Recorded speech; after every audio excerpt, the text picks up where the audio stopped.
Hey, what's up, YouTube? Yes, it's me, Joseph Singletary, better known as Now Hub, and today I'll be doing my top 10 things I hate about IDW. If you saw my first video, I talked about the positive. Now I'm gonna be talking about the negatives. And like I said in the first video, this is gonna be my last video for this month for this channel. Next month, well, next year, hopefully I'll be working on my comic book channel called Comic Book Hub. Then afterwards, I'm pretty sure start around April. I want to do my webcomic channel. So look forward for those videos. Anyway, before you even ask why I stopped liking IDW or why I'm making a worse video, well, I'm going to go over the things I didn't like. Start with number one that I know people get sick and tired of, Ian Flynn. This is because I first started, didn't know who Ian Flynn was, then after researching and looking into his videos about him, and also reading IDW stuff, I was going to say, sticking to just the IDW stuff, didn't like how he writes Sonic. It was good at first, like the Fall arc, Fate of Dr. Robotnik, but when you reach Battle for Angel Island, Metal Virus arc, and the Zeddy Hunt and imposter syndrome and other stuff. I'll just get this out of the way. He's good with mini arcs and mini series, but I'm sorry, his writing is not that good. Mainly, it's just how he portrays Sonic and certain characters. So yeah, but let me just go ahead and move it over to number two. Mostly writing. Some of the writers I do like I mentioned Evan Stanley, Dan Barnes, but with Flynn, certain writers don't always get Sonic right. It's mostly just Flynn, and they just rely on him too. It just bugs me. Number three, the comic got boring, and I won't lie, the comic got boring fast. If I had to say when it got boring, to me, it got fast. It would have to be after Partial Syndrome, even when you went back checking out like Sonic or the Sonic Racing, like the I'll call it the Phantom Rider arc, and then the new stuff we're going into it. It does not work for me. I'm sorry. Anyone who like IDW, you could some people even feel like it was getting boring too. That's how I feel. But if you still like IDW, good for you. For me, it was just getting boring. For characteristics of Sonic the Hedgehog characters, meeting how they handle the characters. I'll just say is Sonic, Amy, Shadow were the only three that got wrong and how to handle them. Well, everyone else seems fine, like Tails, Knuckles, Rouge, the Chaotix. They seem fine. It's just why Sonic and and Amy and Shadow are the only ones that is hard to write for them. I just don't know why. They're not that hard. Here's how I write Sonic. Let me just get this out of the way. Sonic is Sonic is free. He's adventurous. You can even make him be a little bit childish sometimes, but mostly act like a teenager or have him be romantic. Shadow, he's the serious stone, but got a kind heart.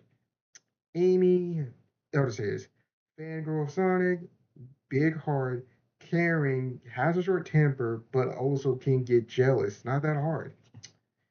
Whew. Number five, reusing old ideas from Archie Sonic. Main reason is if you ever wonder why the Metal Virus was so unique, it was actually going to be for Archie reboot, but the comic book got canceled, so Flynn brought that over, and he did brought over some old ideas from Archie, but that was the one that I recognized the most.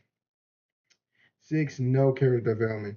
I think it's because of that mandate I heard way back for Archie, and I think they used it for IDW.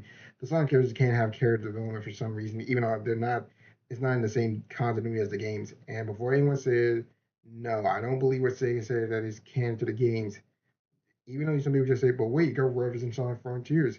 That's because it was in Flynn. But when you hear it in Japanese, they don't reference Tangle or any other character in the reboot. And before anyone says Tangle Whisper got into Sonic Kart Racing or Cross World Racing, first off, that's a spin-off game. Plus, it's dealing with dimensions, so they bound to show up because they're mostly from another dimension. So you got that.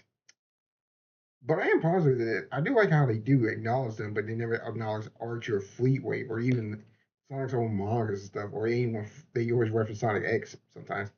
Anyway, moving on. Seven, only the IDW characters get get character development. This bugs me because I get why Sega don't have any tight leads on those characters since they're mostly kind of even have to say this, and some fans gonna hate me for this, but OCs, they're pretty much that. They're just OCs of the creators. And yeah, that's just it. But it just made me sick that we don't get character development for Sonic main Sonic characters that from the games and they've been in the series for years, but the new characters they get character development. Really? A no romance. Mainly because of Archie, but I wouldn't mind they do hint at romance with IDW. like Night Owl and his husband, I think it was, but and a few characters from IDW, but not the game characters. I'm like, why? Plus, this comic book, I'll say again, it's not canon, and who cares? It's romance. Nine, no humans. For some reason, Sega, Mars Sega, with Sonic games, they want to focus more on Sonic and Movie and characters. I'm just so sick of it. Plus, they're kind of boring. I mean, the movie and characters act like regular people anyway. Just regular humans. Just what's the point of not having humans? And here's how I would do it. Most fans did it. You could have. They said that humans live on the coast, live on the cities and a big coast.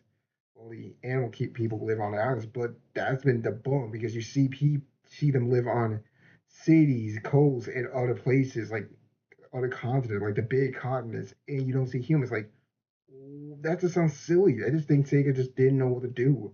For me, here's what most fans and even I thought: why not have some humans live on? Why you just let the Mobian characters? I don't like calling them that. I'll just say the animal people who are called humans live with the actual humans on the same continents and stuff. You could see them in the backgrounds. Archie did it, and no one complained about it, and it was fine. But yeah, that's what burned me. 10, the final one, the crossovers were lazy. This is for the DC Sonic crossover. I kind of thought it was boring. I mean, don't get me wrong, it's cool to see Sonic in the game meet up with the DC characters, but they were just kind of boring. Plus, I just thought that them fighting Darkseid wasn't that interesting. I'm also not a big fan of crossovers that much. They're all good ideas, but just I never liked them for real. If anyone asks me who I think Sonic should have crossed over with in IDW, maybe Turtles, since they already did that as Gal comics back in Archie. So, but that's just me.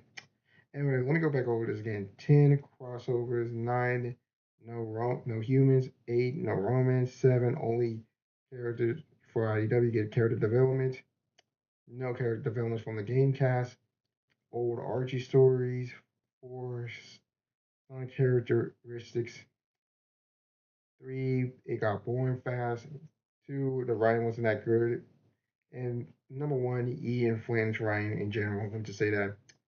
Anyway, this is my last video for this year. So happy holidays, Merry Christmas. Give me a thumbs up, thumbs down, hit the bell to get notified for new videos. I hope to see you guys next year for Comic Book Hub. Anyway, this is Joseph Singleton, better known as Now Hub, signing out. Peace.